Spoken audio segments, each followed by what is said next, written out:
we're starting a meeting on time. My goodness, I don't know what we'll do with ourselves if we actually have a meeting that starts on time. This is the 11th meeting of the Public Safety Committee, and we have with us as witnesses today Hélène Babineau, a retired RCMP officer and social justice advocate, and Service de Police de la Ville de Sherbrooke, Patrick Waugh and Eric Roger, both with the police service in Sherbrooke. So I'm going to ask Mr. Babineau to start with 7 minutes, and then to be followed by the officers from Sherbrooke. It works a bit easier if you, towards around 5-minute mark, look up at me, and I can kind of give you some indication of the time. I don't wish to cut you off, and it gives you an opportunity to sort of wind up your remarks. So with that, Monsieur Babineau, 7 minutes, s'il vous plaît. You have 7 minutes, Mr. Babineau. And thank you for inviting me to appear today. My name is Hélène Babineau. I'm a law enforcement and social justice advocate. I've also have over 30 years in law enforcement, 28 in the RCMP. Cet après-midi, je suis ici pour vous parler. I'm here to speak about the review on systemic racism and what needs to be done to purge this. Too often rear its ugly head in policing in two different ways. First, in the way in which we deliver police services to BIPOC communities, and secondly, in the way in which police services often treat their own few racialized officers. First of all, I believe law enforcement protects the foundation of our society, and that every action it poses touches a life in a significant way, positively or negatively. As trust in police also define the extent to which members of the public view the police as legitimate, if police lose the public's confidence, it can compromise their ability and authority to work effectively. Secondly, I also believe that whether public's decreased confidence in policing is caused by the behavior of so-called individual bad apples or organizational recklessness and apathy in dealing with those bad apples, these issues negatively affect trust in the police, particularly amongst the most vulnerable communities. In spite of the 1999 R versus Brown decision by the Ontario Superior Court, which identified the racial profiling concept of driving while black, and the 2019 judicial recognition by the Supreme Court of the notion of systemic racial profiling in R versus Lee decision, the issue of racial profiling by law enforcement remains arguably one of the most highly contested topics of conversation in criminal justice today.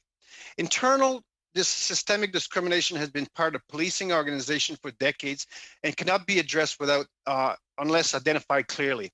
Quoting Senator Murray St. Clair, quote, "Some people believe that systemic racism is when everybody in the system is a racist, and there's no system where everybody is a racist." He clarified, though, systemic racism is when the system itself is based upon and funded upon racist belief in philosophy and thinking that has put in place policies and practices that literally force even the non-racists to act in a racist way.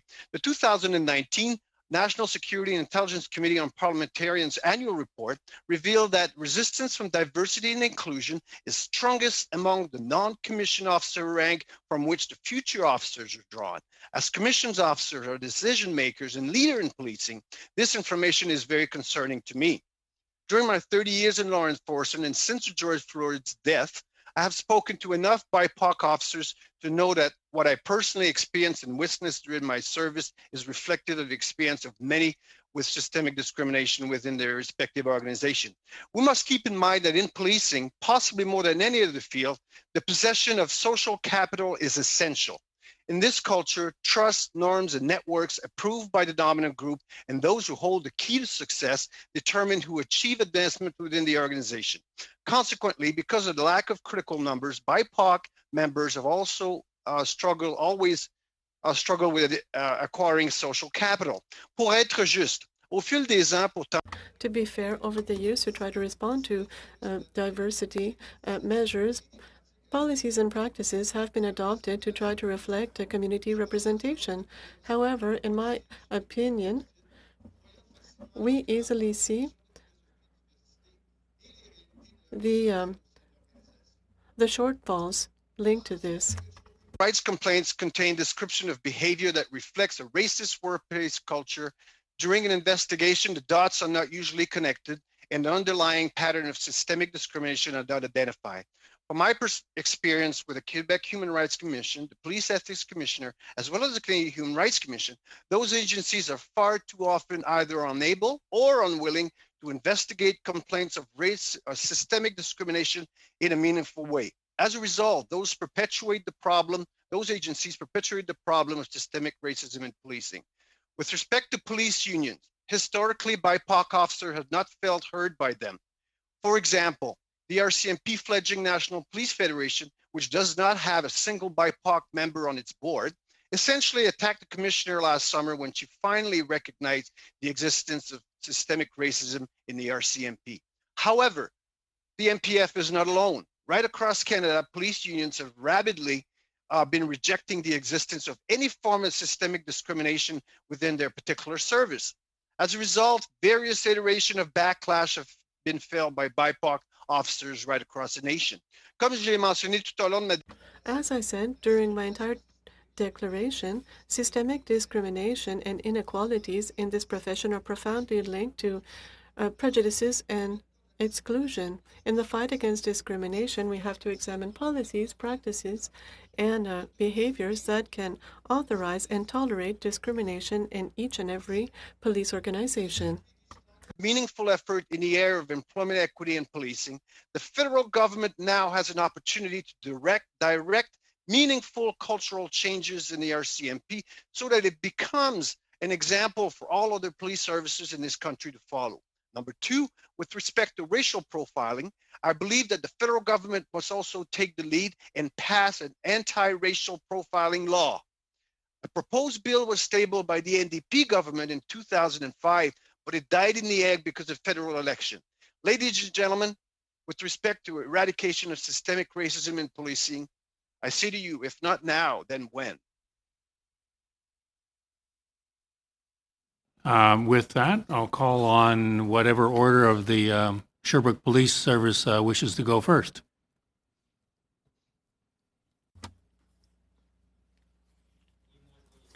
I'll go ahead. I'm Inspector Patrick Roy. I'm the manager of the Mobile Psychosocial Intervention Team. I'm accompanied by Eric Roger. He's a supervisor, sergeant, and we're here because we want to explain to you what our team is, this Mobile Psychosocial Intervention Team, and this is linked to mental health issues more than systemic racism. There can be a link on the street when police officers are intervening, but we're speaking to mental health issues here. Our organization includes some 300 employees at 169,000 citizens. We're now from Montreal. In 2015, such as all police organizations in Quebec and throughout Canada, I imagine, we faced an emerging mental health phenomenon in connection with its police interventions. And police that are not mental health experts, and they're not social workers. At the same time, our mental health services, our integrated health services in Estrie, also, we're seeing that there was an emerging issue. So in 2015, we decided to combine our forces, the police service and the hospital service, and we created a joint service. So there would be a patrol vehicle with a police officer and a social worker. And so this already existed in Montreal. So it was called Les Yeux, and so this is the support team for psychosocial emergencies. So we copied this model. In 2015, we started this project, and our organization was facing, in the street, our patrol vehicles were spending 7 hours a day. We're devoting more than 7 hours a day to interventions along these lines. So it was becoming a necessity. In 2016, our mobile team was developed. There was one social worker and one police patrol vehicle two nights a week. In 2017, we went to 3 nights a week, and in 2018, 4 nights a week. And so in 2018, when we reached that stage, we realized as an organization, as a police organization, that the number of mental health-related calls steadily grew. police officers spend an hour, it went from 7 to 14 hours per day on mental health related calls despite these teams. At the time we were responding, in 2018 here, about 1,400 calls per year requiring the completion of a patrol report. And with this joint team, they were answering 263 calls. And so we decided to take an organizational turn and to appoint 5 full-time police officers in mental health related calls 7 days a week, 7 nights a week. And the social workers are still with us 4 nights a week, and the rest of the time, the rest of the shifts, our police officers are not generalists, but now they're very specialized. They're specialized in mental health. So the mission of this joint team and our police officers is simple. It's to encourage multidisciplinary collaboration and to support the police work during interventions involving people in crisis or whose mental state is perturbed in order to facilitate access to mental health services, whether it be justice, health, or community support. When our 5 officers were appointed, we established roles and responsibilities. So these are not social workers, and the leadership of health doesn't belong to the police service. It belongs to health. But we have to admit that a police officer, a doctor, or in our families, issues, mental health issues, are on the rise, and we have to deal with this because these people are not suspects for police officers. They're clients. They are people, men and women, that we have to help instead of criminalizing them. That's not usually useful. So the role of these 5 police officers is to support officers, generalist officers in their regulations and work. And they have to manage special recurring cases. They have to analyze, plan, coordinate all the calls for interventions, all the orders made by different tribunals in Quebec, different courts in Quebec, in order to proceed to the execution of the order and to support people who disappear, who run away, people who have mental health issues, to support the Division de la Surveillance du Territoire and the Division des Enquêtes Criminelles. So people who are homeless. And if you have to manage a homeless case that may be linked to mental health, support the Division of Criminal Investigation and assist the intensive follow-up unit for serious psychotic cases in society, publish follow-up reports. And with these 5 officers, they participate in the development of SPS general police officer skills through training, awareness, coaching in the field. Typical case, well, you will receive a call in 911, confirm that it is a mental health issue. Our specialized police officers with the social worker or not go with the generalist police officers, and once the situation is secured, they leave, and the specialized police officer deal with the follow-up of the subjects. Oftentimes they're not suspects. Following this, they receive a training in de-escalation, and they have communication strategies. They're trained to recognize all types of mental health issues in order to be able to recognize and know how to intervene. So they have specialized training on drugs, on psychotic effects of drugs, trainings for all the mental health stakeholders so that they can, they have mental health first aid, they sit on committees, mental health committees, strategic regional committee on homelessness. So they're part of all these different tables. Thank you. Thank you. Are you almost done, Mr. Roy?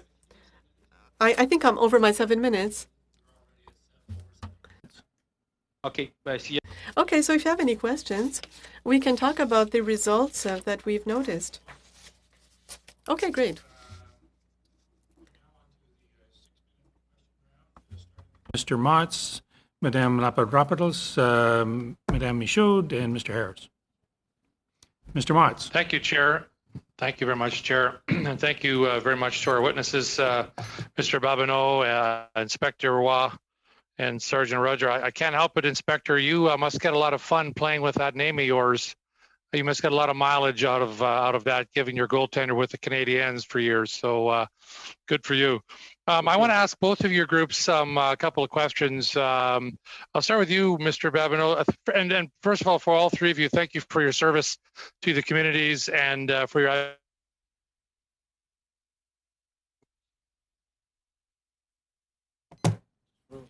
He just froze there for a second. Glenn, you're frozen. In time. Yes.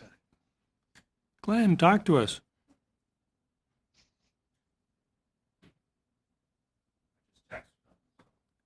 Yeah. Well, if he doesn't unfreeze, we'll go to Madame Lambropoulos and then come back to him. Okay. This looks like a day for technical difficulties. I had a meeting earlier this morning. It had to be canceled because of technical difficulties. Chair, we can't hear you. Well, that's a bonus, isn't it? You're on. I thought it was your computer at home, but something else. No, I'm.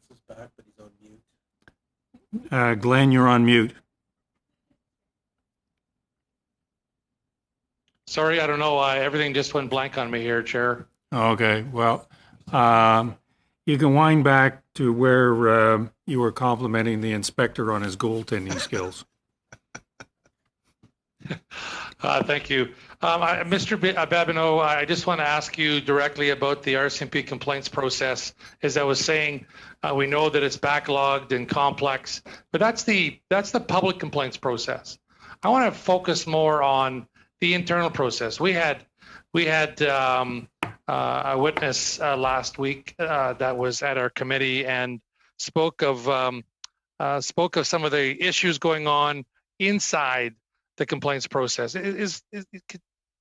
Obviously, we need a fix. We need to fix the public complaints process, and I want to get your thoughts first of all on the public safety minister has amalgamated CBSA and the RCMP into one public complaints commission, if you will. And I want to get your thoughts on how you think that will play out. And then, is there a way that we can fix the internal process for the RCMP? Well, it's a good question. First of all, there's two different processes. With respect to, let's deal with racial systemic discrimination and systemic racism. There's two different avenues that a person can go through, two different processes. Number one is harassment, and the other one is if there's an issue in terms of promotion or other things that can be in by way of grievances. Those are two different processes. But historically, the RCMP processes, regardless of which type of complaints they were, have been wholly inefficient in dealing with racism, period, much less systemic racism.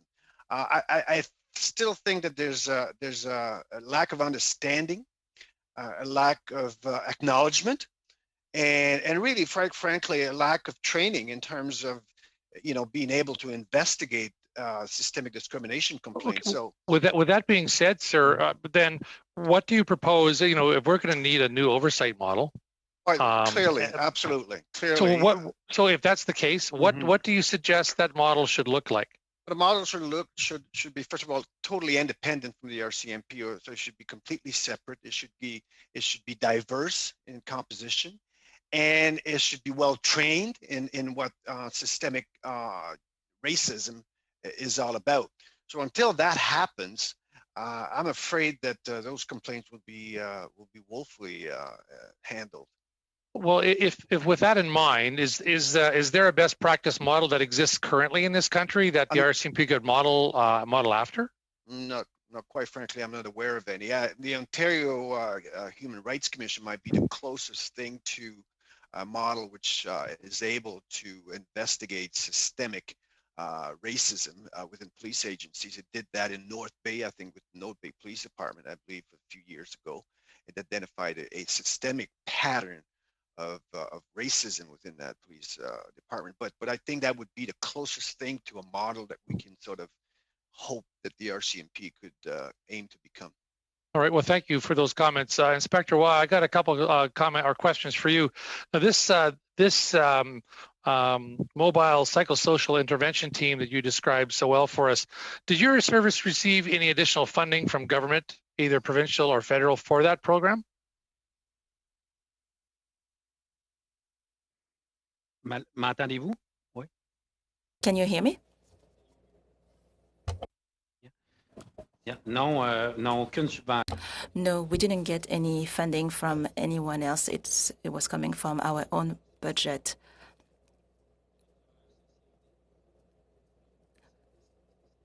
The social workers' budget depends on the health services of the province. Inspector, thank you for that. Do you, if you don't mind me asking, you have 5 members on that team plus social workers. The social workers, are they paid through the police service, or are they paid for through Alberta through the health services? Le travailleur social est payé par. The social worker is paid by the health service and the hospital, the SECU.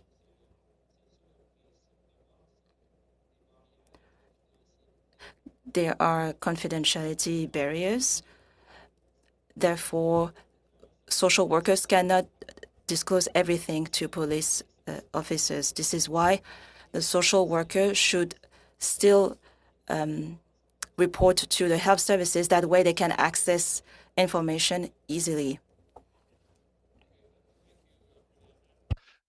As you know, and you explained in your opening remarks, sir, that the mental health crisis and police interventions are increasing. They're increasing exponentially across the country.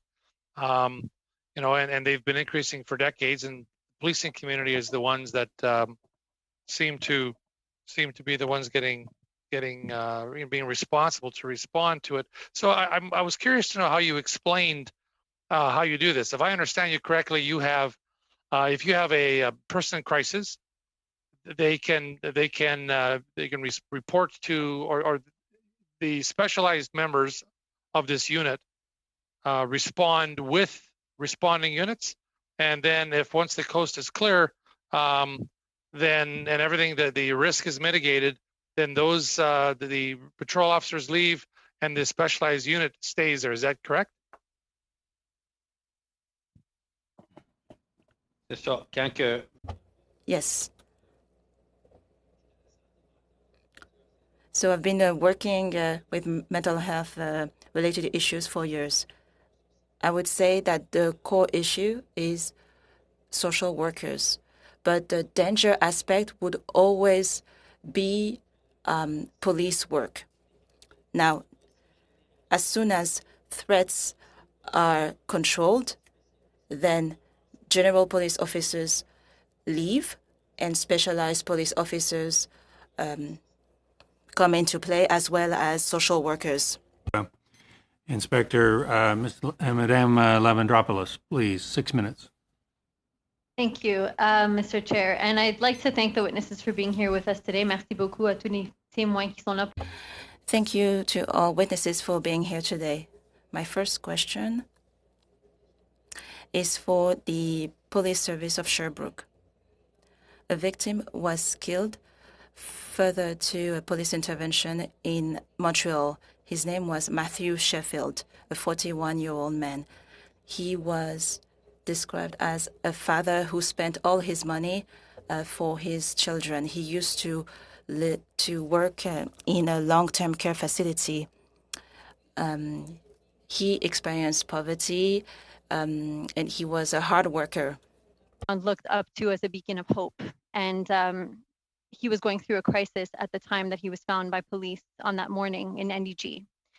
He was shot because he was found wielding a knife, and I guess the policemen that were there felt threatened.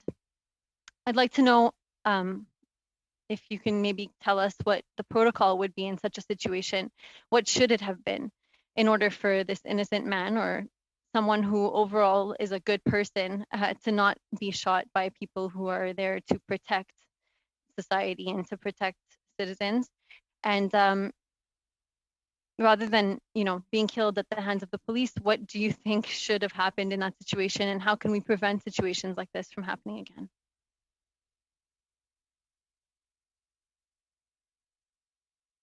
Ben, écoutez, It's a very good question.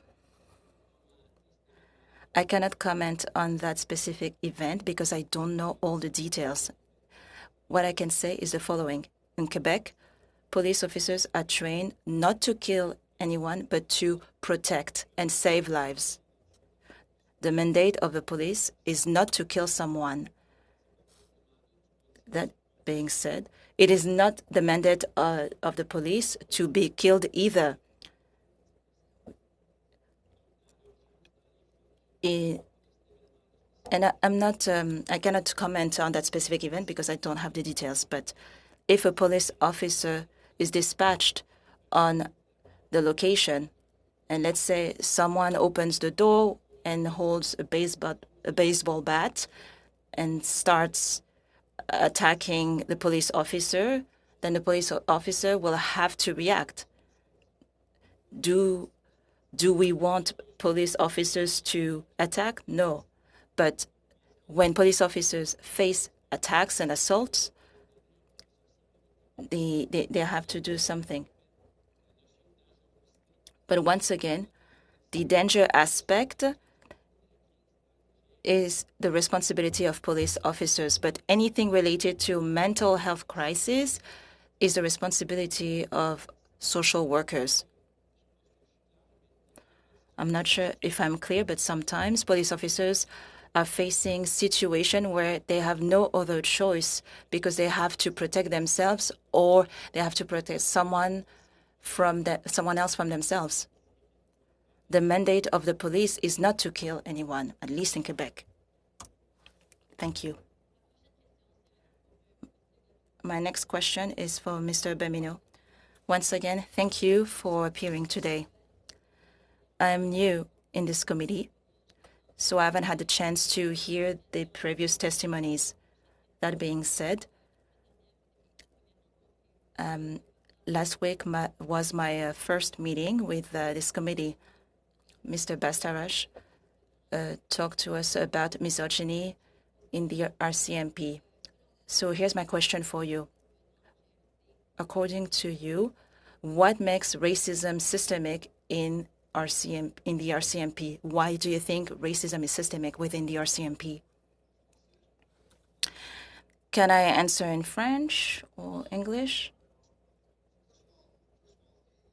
Has been played by systemic racism historically throughout history. I mean, we can go back to the March West, we can go back to residential school, Black activism in Nova Scotia in the 60s, 911, national security, and lately, racial profiling of Blacks and Indigenous people in right across Canada.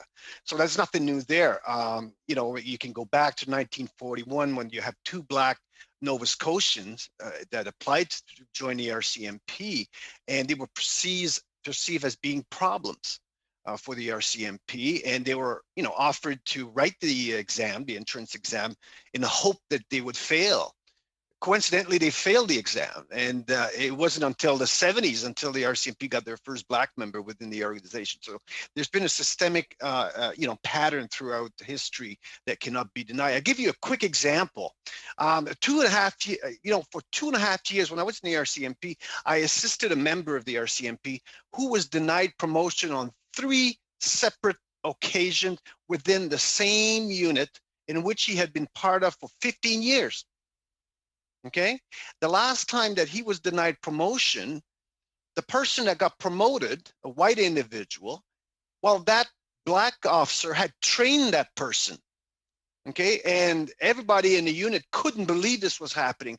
So what happened is that we fought, we filed grievances, we filed for disclosures, and lo and behold, we learned that the decision maker in that particular case had been disciplined for using racial slurs against Black people in the previous post. And now this person was put in a position decision-making position for a promotional board on which a Black person was sitting, was being a candidate. So was that person racist? I don't know. But a reasonable person would think that that decision maker should not have been on that promotion as a decision maker. Okay, so Thank that's you. part of systemic discrimination policy. We're going to have to that we leave need the answer there. eradicate. Thank you, Mrs. Thank you. Lamropoulos. Mesdames, Michaud, 6 minutes, s'il vous plaît. Merci, Monsieur le Président. Thank you. And thank you to the witnesses for being here. I'm going to speak to Mr. Babineau. I know that you're doing an analysis of police services, and I'm going to go in the same vein as Mr. Moss, who was talking about the Civil Commission with regards to complaints against the RCMP.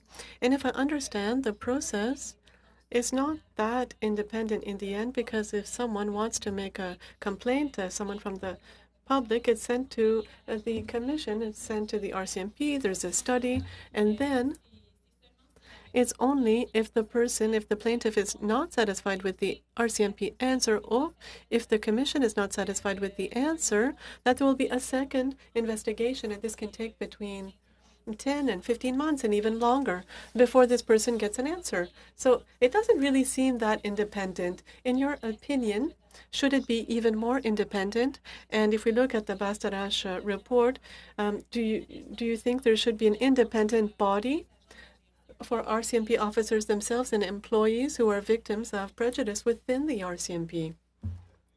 Yes, absolutely. I managed internal complaints as a manager, grievances that had been sent by the external committee, and then this was investigated internally. We can't have, and honestly, police officers and members of the RCMP, well, oftentimes they're even more strict towards their own colleagues than an outside organization would be. So I've seen that. But there's this perception of independence that needs to be maintained. And definitely, and also, this puts police officers that have to investigate a colleague in a very precarious position, because eventually it's quite possible that they will have to be working side by side or even under the police officers that they've had to investigate internally. So yes, it should be completely independent. Kind of like the ethics organization in Quebec, it's totally independent, or in Ontario. So the same thing should apply to the RCMP. Thank you. In your opening statements, you were saying that we should examine policies, practices, and standards that are in place. We already have had several studies done to arrive at the same conclusions, that there is a systemic racism in Canadian police services. During our we've heard many proposals brought forth. I'd like your personal opinion with regards to the studies that you've done, your observations, and what you're suggesting. What should be the action plan of the federal government in order to fight against systemic racism? As I was saying, there are two things that need to be done. There's racial profiling under its many different forms, and also we need a federal bill. An anti-racial profiling bill has to be passed. Now, throughout the country, police services have to be subject to this, especially when they want to obtain funding, whether it be for programs such as been mentioned with regards to mental health, or programs for organized crime.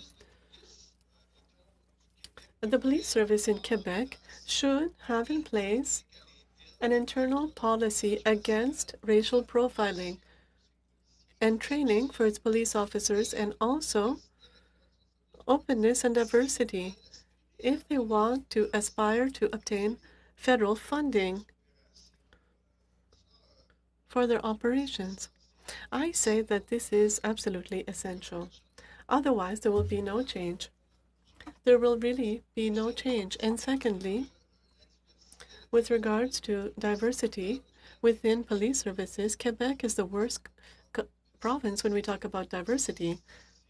It's actually an embarrassment. But there's no accountability. There is no accountability, and also it's very difficult to recruit community members if they feel oppressed. If they feel oppressed by police services, so it's hard to recruit. There's a lot of work that remains to be done to recruit police officers to this service. They've been white in the past historically. Question. Yes, there's a lot of work that needs to be done to attract people from all communities. Do you think that racialized communities or BIPOC communities, do you think they hesitate to become police officers because they see the police as enemies or someone that they cannot identify with? Unfortunately, this is the truth. That's the heart of the issue, really. Communities don't see themselves reflected in the police services. If I speak to Quebec, they don't see themselves in the police services, and they feel oppressed by this same police service. And it would be masochistic for a Black person to try to go work within the Quebec Police Service for the City of Quebec. They've never hired a single Black person in over 100 years of existence. There's so much work that needs to be done to try to diversify the police services. It's a huge, huge issue. Your time is past. 6 minutes, please. Thank you, Chair. First of all, Mr. Babineau, you spent quite a long career in the RCMP as a Black man. Can you tell us about your experience? I know you related one incident of a apparently race-based refusal of a promotion. What about your own experience? What was that like being in the force? Were you were presumably outnumbered, but what was your experience? Could you give us an idea of that? This is an interesting question. You know, you as a Black person in all sphere of lives, in all organizations, you're subject to microaggression on a daily basis. Those are the things that you learn to live with, but it you know, it stays with you. A variety of you know, it could be anything from jokes to innuendos to you know, challenging you know, recent events as to, you know, trying to find out what your personal opinion would be. But I'll give you a quick example of one time when I was a drug section in Toronto. And drug units, you know, are reputedly very, you know, you play hard and you work hard, but you play hard, and, you know, you got to be tough skins to be part of those units. But I was standing in the middle of a meeting one time, and, you know, we were planning a project, a drug project in a particular area of Toronto, Jane and Finch area of Toronto. And this member had come up from up north. Okay, he had spent a number of years, you know, in isolated posts, and it was his first time in Toronto dealing with, you know, different Black communities, for instance. And he is standing in there, and he says, you know, those niggers are just like those Indians up north. Okay, so that is the kind of overall opinion that he was sort of drawing inferences from his experience in dealing with criminalities where he was up in, you know, up north, and now he was dealing with having to, you know, enforce conduct drug enforcement, and he was looking at those people having the same kind of mentality of those people that he had been exposed to when, you know, his previous post. Now, I was standing right there, and that was like I was invisible. But again, you know, it becomes part of, you know, the way people express themselves, and that they stereotype everybody that comes from a particular culture as being potentially involved in criminalities, and that's the problem. Mr. Justice or former Justice Bastarache. Mr. Harris, I just wanted to reflect on the use of certain language, even in the context of this conversation. there's been some real difficulties that our overall society has had with some use of some words. So I just wanted to, in future, as we go through our testimony, to avoid certain use of certain language. So with that, you can continue, Mr. Harris. Thank you, Chair. I was about to say that former Justice Bastarache testified before this committee last week about his report in dealing with the Merlo-Davidson assessment of the class action lawsuit against women suffering from harassment and worse as women in the RCMP. And he, in his report, concluded that there was in the RCMP a toxic culture of misogyny, homophobia, and racism. Would you care to comment on that based on your experience in the RCMP for, was it 27 years, I believe, was it? 27 and a half. I got to tell you, I don't think the RCMP is, unfortunately, not any worse nor better than most larger police services in this country when it comes to these kind of issues. And I can accept that in terms of a comparison between the RCMP and other police forces, except what my question is, well, is that a statement, a true statement, based on your experience? Is there a toxic culture? Was there a toxic culture? I think, well, definitely, yeah, I think it's a fair statement. I think you know, the refusal to even recognize that it exists, I think is and the same happened for those brave women that came forward initially to report, you know, sexual harassment in the RCMP. They were met with, you know, sarcasm and denial and denied. They were even attacked.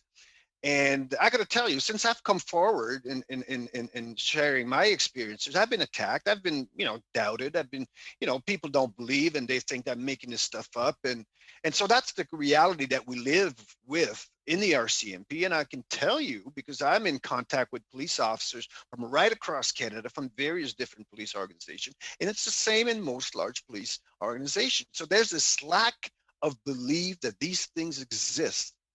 And until we, you know, get a grip and we recognize that there's a problem, then we'll have to go through the same process that the female officers had to go through and is still going through, quite frankly.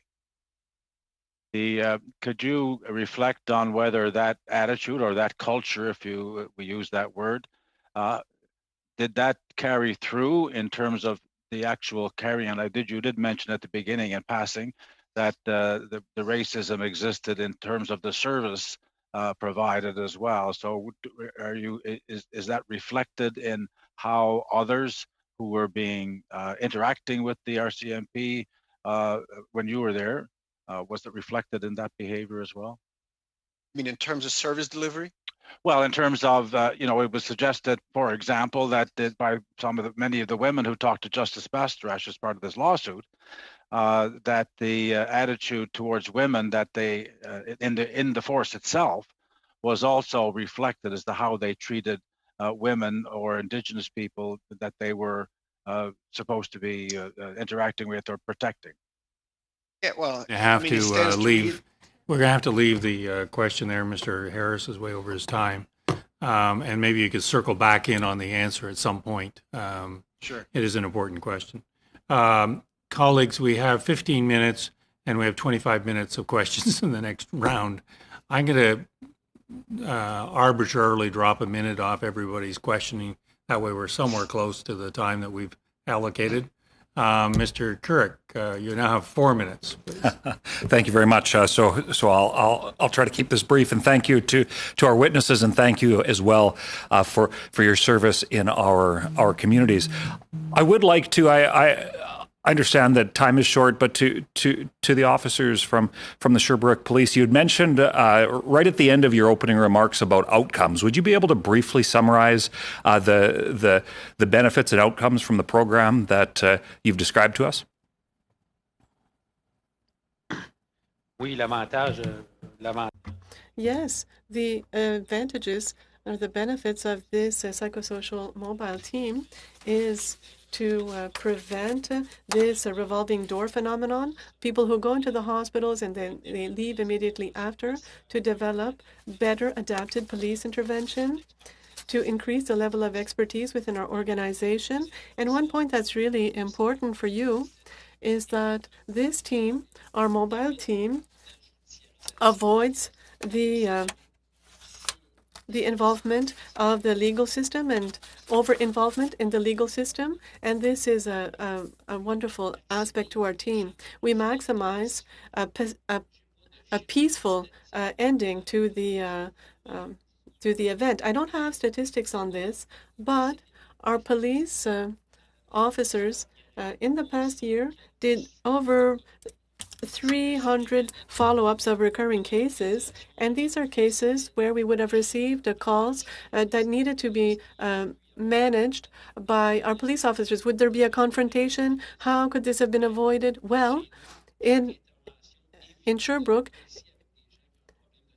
when we avoid a confrontation in the beginning, and because we have had these 300 intervention with recurring cases, this gives us a chance to avoid the use of force. So if we're convinced, we are very convinced of this, because we have doubled the amounts of mental health calls since 2015, but we've reduced by 30% our ambulance transports.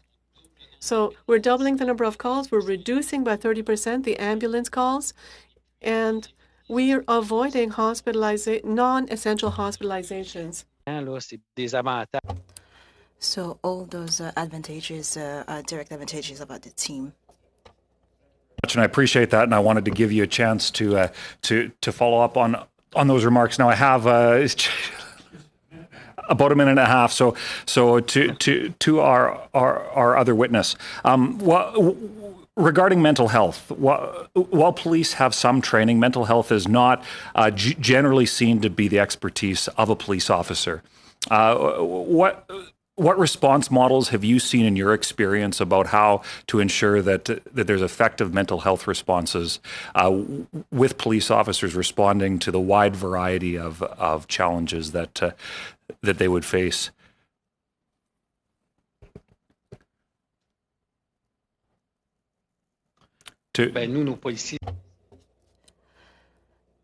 Our specialized police officers get further training.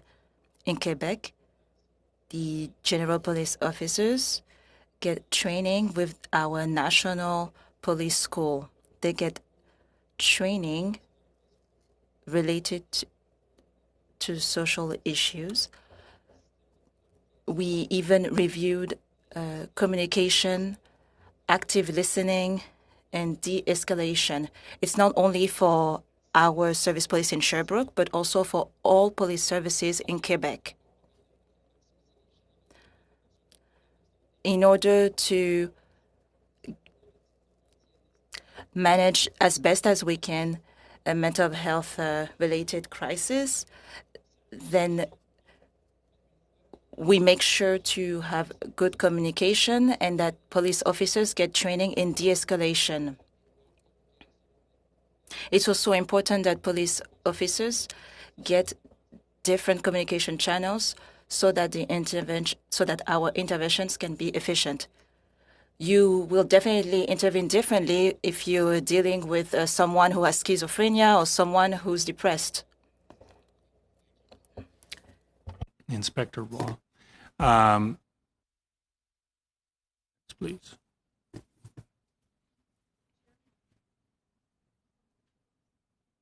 You're on mute, ma'am.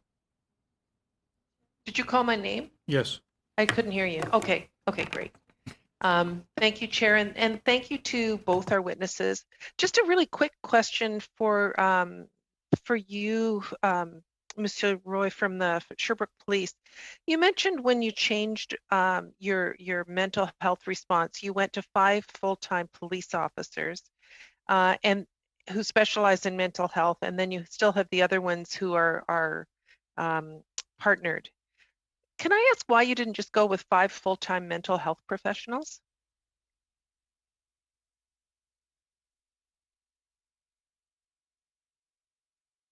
That's my question. On a encore Social workers still work 4 nights per week, but we couldn't hire social workers. We would like to do it in phase 2 or phase 3. We would like to further our partnership with social workers. The perfect model would be 1 police officer and 1 social worker. Again, the police officer deals with the danger aspect. The social worker could protect also the police officer. We have 5 full-time police officers who have an expertise in mental health. It would be great to have a social worker who could be working with our police officers all the time, but for now it's just 4 times a week. Mr. Babineau, thank you for your testimony. As you've heard, we had Justice Bastarache here last week, and I just want to quote from his report. He said, harassment and discrimination are perpetrated by what many women described as the old boys club, referring to a network that they say exists between men and now like-minded women that asserts control over the RCMP and how it approaches change, who it promotes, and who it holds back. So I guess my question to you is does this old boys club also prevent Black officers from advancing in their careers? And do you think that the changes that Justice Bastarache included in his report would change that old boys club that currently exists? Yeah, some of the recommendation may assist in changing the old boys club, but the old girls club, it's not the old girls club. Some of the old girls have been joining the club, and that's problematic. But to be quite frank with you, the RCMP 2011 put forth a gender and a respect plan. Okay, at the time they were ordered by the federal government to put in place an affirmative action program, essentially, not only to recruit, but also to push through and promote, a significant number of females right through the ranks. And 9 years later, what you have is the RCMP commissioner who's a female, and you've got nearly 35% of all commissioned officers in the RCMP that are female, but largely white female. Okay, I'll give you an example. Do you know what percentage of the RCMP are Black? I think there's about 300 and 350 Blacks, roughly. And again, there's no disaggregated numbers in the RCMP that's been collected. So okay. Sorry to interrupt you. I just was curious. That's just anecdotal. But yeah, so the plan, the gender and respect plan, actually worked. Okay. And in terms of promoting, women, white women particularly, and hiring more white women, but BIPOC females did not benefit from that program the same way the white female benefit. Give you a quick example. I know I've got 30 seconds left. But take your quick example. I think unfortunately, we're out of time. Yeah, I'm already getting heat. I'm already getting heat from the various whips offices that we have 2 meetings stacked up behind us, and we got a very important second hour to talk as well. Anyways, Madame Michaud, 1 minute. Mr. Harris, 1 minute. Merci, Monsieur le Président. Thank you, Mr. Chair. My question is for Mr. Ra. The program you implemented in the police service of Sherbrooke is very inspiring. It's great that general police officers can become specialized police officers by working with social workers. I'm sure this model can be replicated elsewhere. And I like when you said that we should see people as subjects and not suspects. I guess semantics is very important, and that could help change the toxic culture in police services. Could you let us know about the positive results you've seen in the field, and how could we replicate those results elsewhere? And for the police service of Sherbrooke, it's the ideal model to have police officers working with social workers. My team is very keen on this model. As of this morning, we spend 20.5 hours per day on cases related to mental health. You know, with COVID-19, many things have been shaken, but the only team that has been relentlessly working without any changes is the mobile psychosocial intervention team. So this model is great. Could that model be replicated elsewhere? I guess yes, but I cannot talk on their behalf. It is what it is. Mr. Harris, within a minute, this will be a miracle. Thank you, Chair. I'll give most of my minute to Mr. Babineau to finish the answer to my question about Justice Bastarash's view that there was a toxic culture, including misogyny, homophobia, and racism in the RCMP. And the question is that reflected in how they treat members of the public? It has to be. It has to be, because you cannot treat, you couldn't be displaying racist behavior against your own colleague without having it reflected amongst the clients that you serve. So you know, and like I said, I haven't seen it done in terms of some of the attitudes and some of the comments I heard with respect to members of the Black communities. And so the answer would be yes. Leave it there. And that, of course, wouldn't be everybody, but that's part of the culture. Well, Yeah. Again, the systemic racism doesn't mean everybody is racist, right? Thank you, Mr. Harris. Mr.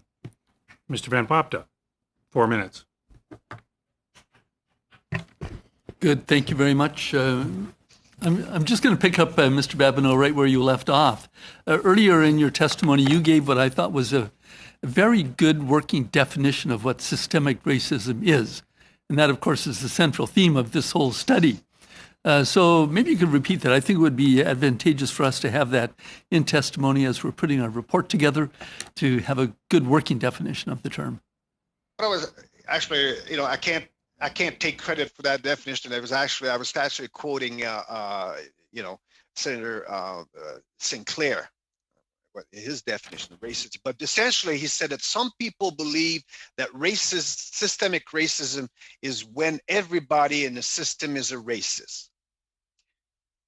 And there is no system where everybody is a racist. Then he went on to clarify, and I quote, systemic racism is when the system itself is based upon and founded upon racist beliefs and philosophies and thinking, and has put in place policies and practices that literally force even the non-racists to act in a racist way.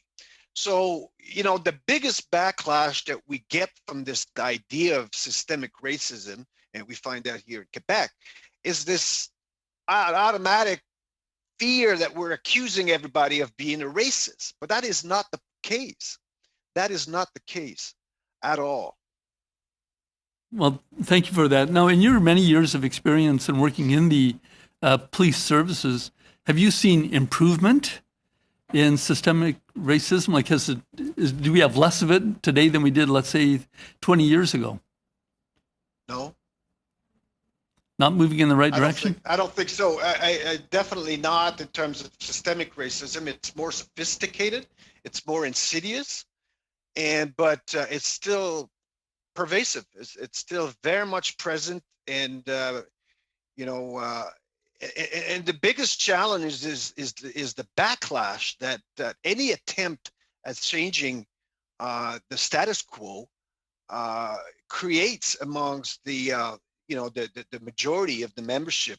And you can use the Ottawa Police Service as an example, who has a Black chief who's come in and tried to put in place some new practices and policies and diversity, and he's suffered tremendous backlash from his membership. So we must take heed that this is not an easy battle. This is not an easy fix. So Mr. Justice Bastarash was in front of us last week, and he's been quoted a couple of times in this meeting now already as having stated that the culture in the RCMP is toxic. And I asked him the question, can it even be fixed? So I'm going to put that question to you too, whether the RCMP can even be fixed, or does it have to be dismantled? Do we have to have another model of policing altogether? It has nothing to do with the model. I think the RCMP can be fixed. I think like I said, I'm going to go back to the gender and respect plan that was put in place in 2011 with respect to addressing sexual harassment and also diversity with respect to females in the RCMP. I think it's done quite well, and I think it's, although misogyny, and harassment probably still exists, but I dare to find any organizations, regardless of being a policing organization, where it doesn't exist at all. But I think it's done quite well. And I wanted to give an example of, the first Black female in the RCMP, a commission rank, was promoted 13 years ago. And typically within 2.5 years, you get your next bump to the officer rank. Well, 13 years later, she's still at the first rank of the officer level. And folks that were constable, which is the bottom barrel of the RCMP, are now her bosses. So you got to ask yourself a question. Are we making this stuff up? I don't think so. Final 4 minutes, Mr. Lightbound. Merci beaucoup, Monsieur le Président. Merci. Thank you. Thank you to the witnesses. My first question is for Mr. Babineau. We heard a lot during this study. We heard about the experience that cadets go through, and that this already creates a professional police culture, a little bit more militarized, that it's not adequate training to face the issues on the job and to face systemic racism. Could you speak to us about your experience with this? What do you think about the depot? I'll speak to my experience about depot. When I went there, I was one of the only Black people, the only Black cadets of the RCMP in my whole troop. When I was there, I maybe saw 5 or 6 others. But the worst example of systemic racism and explicit racism was racism against Indigenous peoples. This is what I saw at Depot with the troops, the Indigenous, special Indigenous troops, the special Indigenous agents from different Indigenous territories, even Inuit territories, and the racism and the comments, the unbelievable comments that they had to go hear and experience. The first time I was exposed to this was Indigenous racism against Indigenous peoples. It was horrible. But I was recently contacted by a Black cadet who's just finished his training, and now he's on his first post, and he told me some things that he experienced during training that were extremely difficult. He heard a lot of comments, especially with regards to Black Lives Matter. And they were always trying to challenge him and say, how is he going to react? And even at his first post, he is constantly under surveillance by his colleagues and others because he's on probation, and they want to see how he's going to react with regards to this whole Black Lives Matter movement. 30 years later, I thought, wow, it still exists systemically. Well, that does answer my question. It's your own experience, and you spent 27 years in the armed forces, but it's sad to see that things haven't necessarily changed very much. Do you have recommendations for the committee to attract more diverse communities to the RCMP? It's a question of marketing. It's a question of having a commitment, a true commitment, in order to address grievances linked to racial harassment within the RCMP. Put out an anti-racism plan, okay? And I got to tell you that, it's a meaningless plan. It's full of pronouncements, huge principles. And unless they put forward something, again, I'm going back to that gender and respect plan in 2011 that addressed, systemic harassment, sexual harassment and discrimination against female. Unless they put something like that forward and is being implemented and monitored by the government, and also with the help of the Black communities, folks from the Black communities, you won't see any changes. And you can recruit people, but how are they going to be treated once they get into the organization? That is a question. And quite frankly, it's a whole lot of work, and it cannot be done from the inside. The RCMP cannot do it on its own. Merci beaucoup, Monsieur le Président. Je sais pas combien. Thank you. I don't know how much time I have left. How much time? That you don't. It's over. Okay, thank you. Thank you to the witnesses. On behalf of the committee, thank both of our witnesses today. As you can see, the committee is very engaged in this study, and your contribution will be recognized not only in the record, but also in our summary of evidence as we attempt to make some effort to put together a report and ask the government to respond to the report in an expeditious fashion. Some of the testimony was encouraging, particularly the testimony from Inspector Waugh. Others maybe not quite so encouraging. So with that, colleagues, I'm going to adjourn this meeting. No, I'm not suspending, I'm adjourning because we have to sign out and we have to sign back in. You've all received your virtual codes to sign back in. The sooner we do that, the sooner we can get on to our in-camera meeting. With that, meeting's adjourned.